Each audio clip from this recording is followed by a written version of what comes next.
Hi everyone, Carter Krishnara here for Beyond the 90, and before we start this video, I want to send my thoughts and prayers out and from everyone at Beyond the 90 to our friends in Jamaica, a country that has contributed so much to this sport in England and here in the United States and in Canada, right? In really the three countries we cover with Beyond the 90.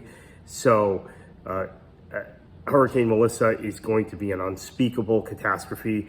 Many of you know me through tracking tropical weather. In fact, that's how I gained, part of the reason I gained such a big following back in the day on Twitter. Part of it was football, was very much the sport, but a big chunk of it was, some of it was politics, a big chunk of it was storm tracking and tropical weather, discussion of tropical weather. So it is a hobby of mine. It's something that I follow very closely and just been agonizing the last 36 to 48 hours about Jamaica. So my thoughts, my prayers, and I think that of everybody associated with Beyond the 90 is with Jamaica as they go through this very difficult time. Wanted to address the elephant that might be in the room soon in USL, which is the potential that we might see VAR or some sort of replay or challenge system in the USL Championship at the very least. I'm not sure about USL League One. Those are, in theory, those venues are different and maybe less equipped. I have some background, obviously, in football, soccer administration, having been the first employee, the first hire of the second iteration of the NASL, having been hired in late 2009, early 2010 as the league ramped up. We didn't kick a ball as an independent league till 2011, but we played as part of the USSF Division II Pro League in 2010, along with the USL. And one of the things that we always thought about was that our league was a blank canvas, and that if there were things that we thought could be done better than they were being done by Major League Soccer or being done better than they were being done in Europe, we could do them in NASL, better than what was being done in Latin America or the Caribbean. And one of the things we did do was the split season, right? That I think was a great innovation of the version of the NASL I worked for, was doing the Apertura Clausura, the anglicized version, fall and spring, or opening and closing. And I think it created a certain degree of excitement around the league. So lower division leagues can be innovative, and I think the USL is in a position where they are being innovative in their structure. Like, they're talking about this Division One, they're talking about promotion and relegation. They have gone to an international to the universal calendar on the women's side. They're breaking for international breaks. We just had a break in the USL Super League. All of that is great from USL. And what has happened during the course of this season in the USL Championship is, I've heard front office people at multiple clubs, and by multiple I don't mean two clubs, I mean at least more than a half dozen clubs, complain about the officiating in the league and the standard of officiating in the league. And there's been talk that maybe we need some system of VAR. Now, my personal opinion has always been, and I've articulated this going back to the late 2000s in the Premier League, when there would be controversy over specific matches, particularly between Chelsea and Manchester United, or Arsenal and Liverpool, right? Matches that decided things. And then in later years, Man United versus Man City, whatever. That these things tend to even out over the course of a season. I've seen that in England. I've seen that in Germany. I've seen that in Italy. I've seen that in NASL and MLS and USL. I think you fixate on the bad calls, the calls that went against you, and there have been some horrible officiating decisions this year in the USL Championship. I mean, too many to really log. I mean, you could log several from a single match. I mean, there was a match a couple of weeks ago between Loudoun United and the Tampa Bay Rowdies where I counted at least a half dozen calls I thought were questionable. That was a Sunday afternoon match, so it was an isolated match that you could watch straight through in its entirety. No other USL games were concurrent, so I watched the full 90 of that in real time and thought, my goodness, that this official has lost control of the match early in that match. And it was really a spirited match, 2-2 draw. Great match, by the way. So I'm hearing there might be some pressure put by USL front offices on the league, who is open to this, right? The league is open to what maybe the clubs want in this regard. Would have to work it out with PRO and the officials union, and also obviously with the players union. We have a CBA that's being negotiated currently. We're going to talk a lot more about that in the next few weeks, because the CBA I think is going to inform a lot of what happens. And my understanding is the league and the players are not really close at this point as we have this conversation on October 28th of 2025. Now, the CBA doesn't expire till December 31st. It doesn't expire automatically at the end of the season. It expires at the end of the year. Maybe something can get done between the title game, between the championship match, which is in mid-November, and the end of the year.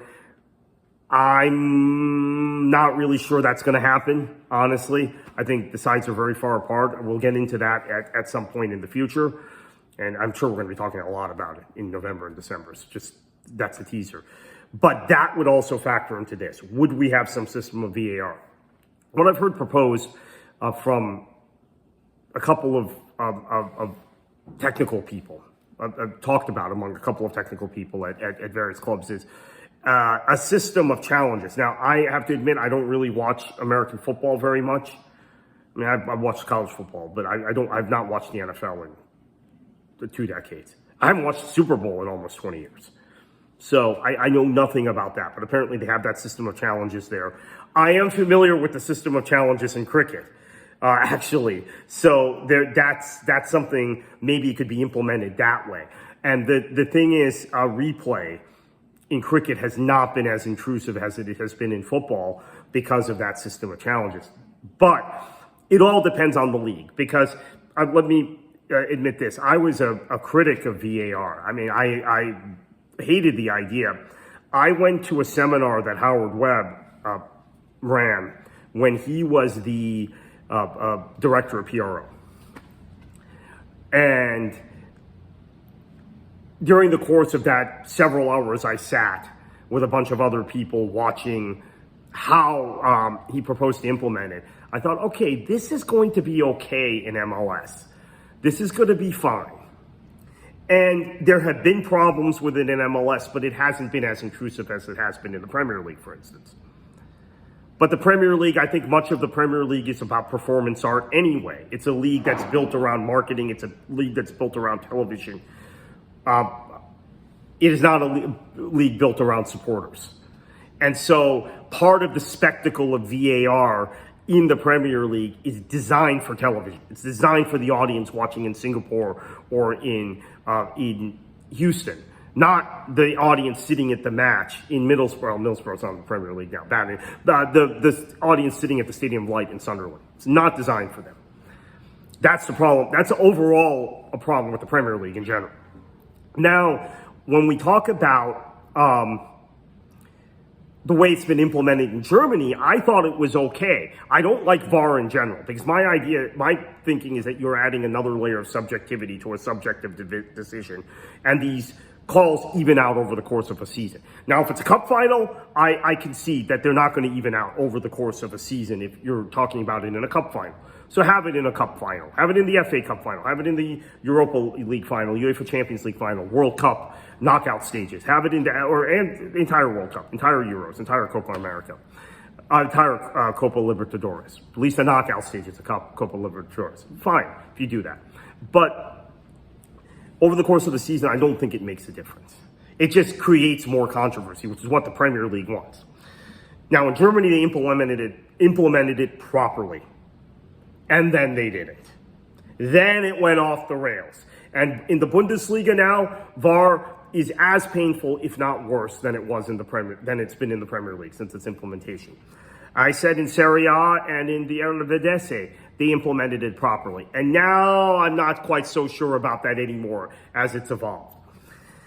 La Liga, I truthfully don't watch enough of to know. I'm making an effort to watch more La Liga this season, but I've historically I've watched the Premier League and the lower divisions in England. I've watched the Bundesliga and I've watched Serie A. I don't like the direction VAR eventually has gone in Serie A in Italy. I think it's gotten more intrusive. I think it's gotten more intrusive in MLS also. I do think right now the worst is actually Germany, the way it's been implemented, the way it's being applied there.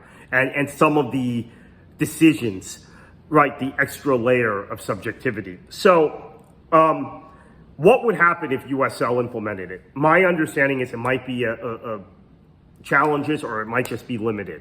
You're not going to have every offside decision reviewed the way you do in other leagues. You'll have quick goal checks, things like that.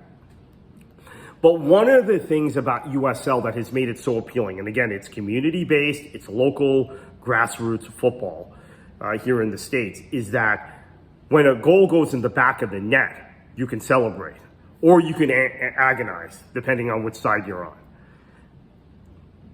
In Major League Soccer, that's not the case if you're in a stadium or if you're watching on streaming or television. I mean, MLS is basically a streaming league now. Not that there's much of a distinction between streaming and linear media anymore. We should point that out. I mean, I do realize the distinction is going away. I'm saying this on a day where I've spent my entire morning, besides writing news articles for my day job at the Boca Tribune, watching streams of what's going on in Jamaica. I have not actually turned on the linear television set. I have not turned on the DirecTV box. Everything I've watched has been on YouTube, which has been streams of this camera from Kingston, this camera from Montego Bay, this camera from Falmouth, this Storm Chaser. So streaming has its place now, obviously. But I think the implementation of VAR, you will see, if it happens in USL, potentially create more controversy, not actually solve this problem. And I understand where people in management come from, because when you're in management, you obsess on the bad calls that went against your club. You obsess about the matches that you think, the points you lost because of officiating decisions. You don't think about all the matches you may have won or the draws you may have obtained because of bad decisions by the referees. And again, USL Championship, 34 matches. Well, it was reduced to 30 this year because of the Jägermeister Cup. But 30, 34, whatever, 36 matches. These things even out over the course of the season, in my opinion. Now, they don't necessarily even out for coaches. I will point out, I still think one of the worst calls of the season was the penalty called on Blake Bodley for Tampa Bay against Charleston in the fourth match of the season. That was that Cal Jennings penalty won the game for Charleston, and Robbie Nielsen was fired a few days later by Tampa Bay. So it doesn't always work out for coaches, because in this day and age, they don't get the full season. Or for players who might get released. I get that, or get demoted because they committed a foul, or they didn't score a goal, whatever, and it turns out they did, or they didn't commit the foul upon review. But it does even out for clubs.